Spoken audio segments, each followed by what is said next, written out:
fascinación con los vampiros? Pues, mira, mi amiga Andrea Iván, que es una grandísima amiga de allí de Rumanía, ella es moldava, pero vive en Rumanía, me dice siempre que yo soy la reencarnación de Vlad. Digo, joder, no me puedes buscar... Vlad Tepes. Chepes, que me enteré el otro día de que se dice Chepes. Chepes, sí. Es una amiga rumana. La T con la S así debajo es Chepes.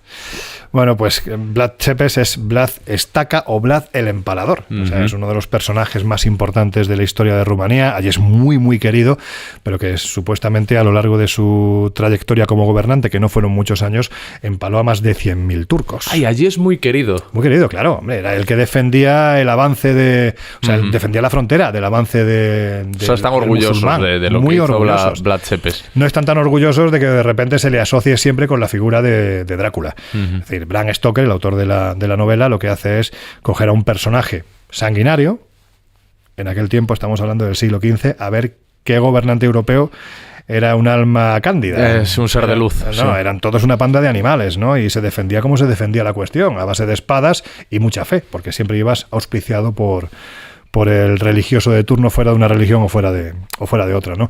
Y en este caso, bueno, pues de eso no están tan orgullosos. ¿De dónde me viene?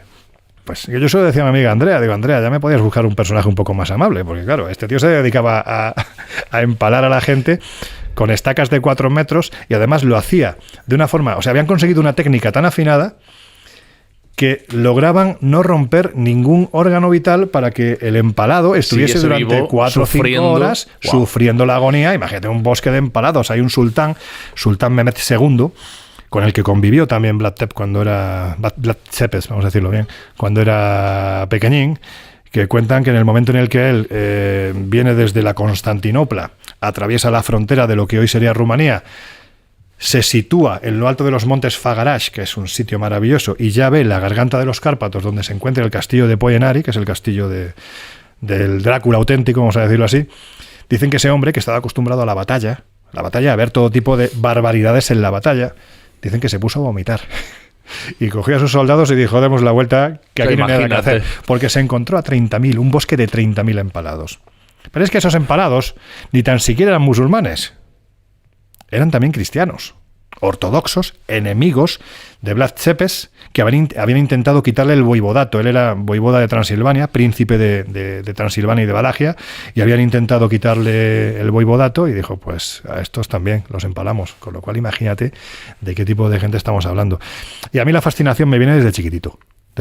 Yo creo que desde que cayó en mis manos una edición de la editorial Bruguera, que yo creo que ya ni existe, del Drácula de Bram Stoker. Yo recuerdo con 12 años cogí aquel libro con miedo.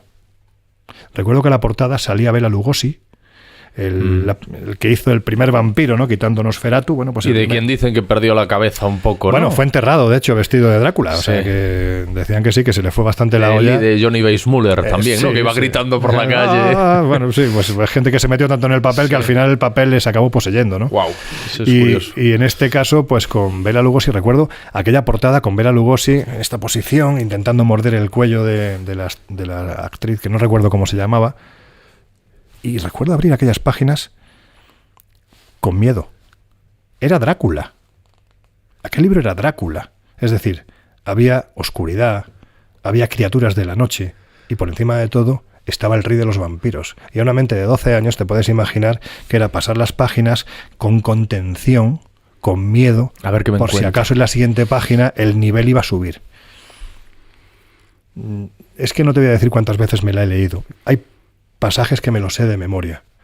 De hecho, aprovecho la coyuntura para decir que si alguien me quiere regalar algo por mi cumpleaños, yo colecciono primeras ediciones de la novela Drácula. Tengo un montón.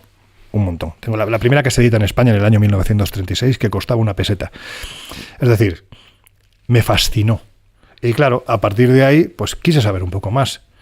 Empecé a leer literatura gótica. Es cierto que con 20 años me retroalimenté con un personaje al que tuve la fortuna de conocer y con el que tuve el privilegio de poder trabajar durante 12 años, que era Fernando Jiménez del Oso, el doctor Jiménez del Oso. Y Fernando también era un fanático de la literatura gótica, con lo cual nos íbamos retroalimentando el uno al otro. Entonces me faltaba ese último paso, que era visitar la tierra del personaje histórico, el real, no el vampiro de la novela, y sobre todo acercarme a los mitos del este, que estos sí son absolutamente reales. Llegué tarde porque realmente, habiendo pasado por muchos sitios antes, en Rumanía no llegué a Rumanía hasta el año 2015 aproximadamente. Desde entonces todos los años por lo menos una vez voy. Me fascinó, qué país más alucinante, qué gente más estupenda, qué gastronomía, qué arquitectura, qué historia y qué mitos. Y qué mitos, es un país que me fascina. Yo creo que ahí un poco cerré el círculo. De hecho he vuelto de allí hace un mes y pico, he estado un par de semanas más o menos, y es un sitio que cada vez que voy es... ¿Sabes la sensación de sentirte como en casa? Al final va a llevar razón mi amiga Andrea, voy a ser la reencarnación de las Tepes.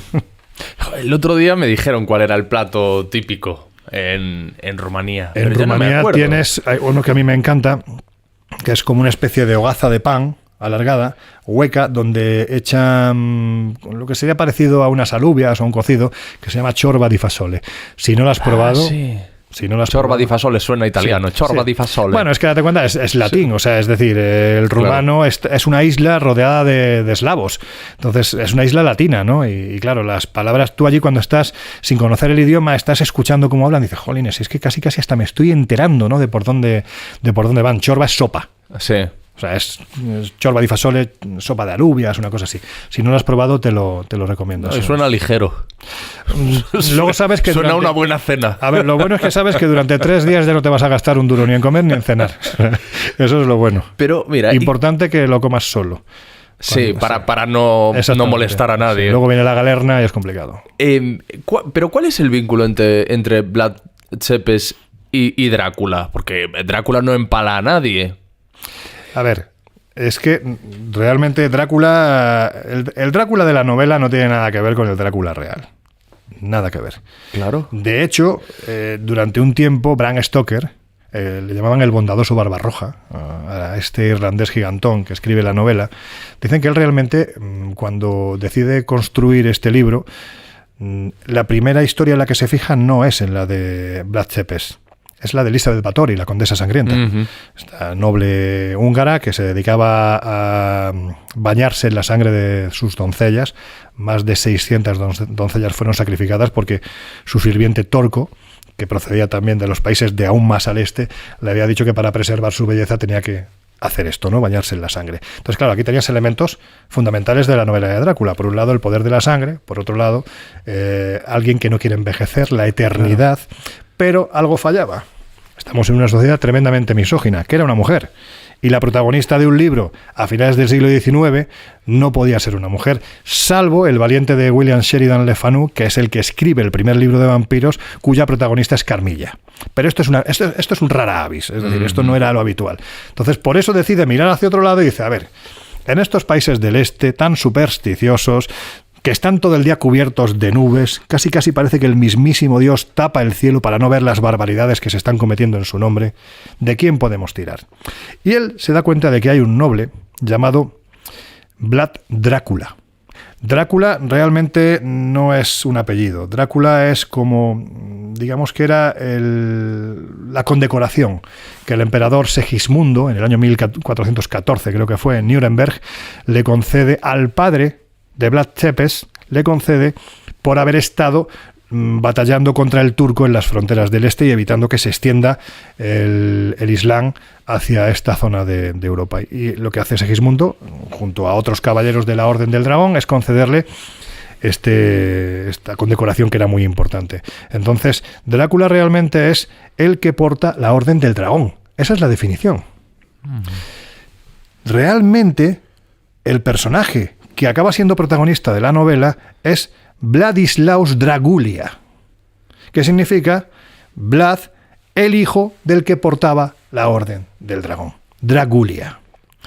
Esto es lo que Bram Stoker acaba convirtiendo en Drácula. Dragulia, Drácula. Pero no deja de ser más que eso, una condecoración, y además una condecoración cristiana muy, muy, muy importante. Lo que pasa es que es cierto que en el rumano antiguo la palabra dragul también es diablo o dragón. Y claro, parece que esto de diablo se adaptaba un poco más al personaje del que estamos hablando, por el tipo de actos que cometía. O sea que lo que le cedió al personaje de Bram Stoker, Vlad Tepes, es simplemente el nombre. El nombre. sin más. Vale. El nombre y la ubicación. Lo que se dice es que Drácula está inspirado en esta persona. Lo que se entiende es que está inspirado en sus hechos, en su aspecto, en su no tiene nada que ver en su físicamente. proceder y no tiene absolutamente nada que ver físicamente. Bram Stoker te lo define pues como un vampiro cinematográfico, un aristócrata del este muy alto, con su capa, muy bien vestido. El Drácula histórico, hombre, no te digo que fuera mal vestido, pero era un personaje de batalla. Era un señor que decía, ¿cómo se llamaba? El historiador Hakim Madrusa, creo que se llamaba. Él decía que era un hombre más bien bajito, pero con la cerviz de un toro, con el cabello rizado y totalmente ensortijado. O sea, un personaje que decía que daba miedo solo su contemplación. Posiblemente porque era más bien feo. Era más bien feo. Ese es el Drácula histórico. Bram Stoker te coge el nombre y te ubica también en el lugar. Transilvania, que además el propio nombre ya te dice, madre mía, cómo mola, ¿no?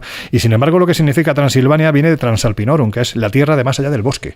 Tú cuando sales de los bosques de Valaquia, entras en la zona de Transilvania donde hay bosques, pero ya es una zona mucho más llanita y muy fértil. Es posiblemente la zona más rica de toda Rumanía. Coge la ubicación, coge al personaje, pero ni siquiera coge la ubicación del castillo, porque lo sitúa al norte, en el Paso de Borgo. Digamos, estamos hablando de la región de Bucovina, casi en frontera con Ucrania. Allí no estuvo jamás este personaje. Y de hecho el castillo que hoy todo el mundo va a visitar, a Rumanía, como si fuera el castillo de Drácula, todos contentos. Aquí estuvo Drácula. No, ese no es, ni siquiera estuvo. Es el castillo de su abuelo, Mircea el Viejo. Es que ni siquiera estuvo allí Vlad Tepes. El castillo auténtico Vlad Tepes es Poenari, que es un sitio que para llegar hasta arriba tienes que subir 1516 escalones, atravesando un bosque que está lleno de osos. ¿Tú lo hiciste? Sí, claro, lo he hecho varias veces. Una de las últimas lo hice de noche con Fernando Tejero para una de las series que hicimos para Discovery, y es que oías lo oías a lo lejos. Íbamos acompañados de gente armada porque, claro, era una osa, con los osetnos. Puedes tener un ligero problema. Ahora, llegas al castillo, el castillo es una fortaleza que está semi-derruida, no tiene el encanto del castillo de Bran, que es el que todo el mundo visita. Quienes nos están viendo ahora y nos están escuchando, que entren en San Google y busquen Castillo de Bran, van a flipar, porque es una auténtica preciosidad gótica, es una auténtica maravilla, ¿no? Pero el castillo de Poenari es un castillo pues mucho más vetusto, ruinoso, que se asoma a la garganta de los Cárpatos. Yo te puedo decir que es de las pocas veces que subiendo allí caminando, mira, lo tienes, ese es el de Bran. Ah, precioso. Qué maravilla precioso, de sitio. Joder.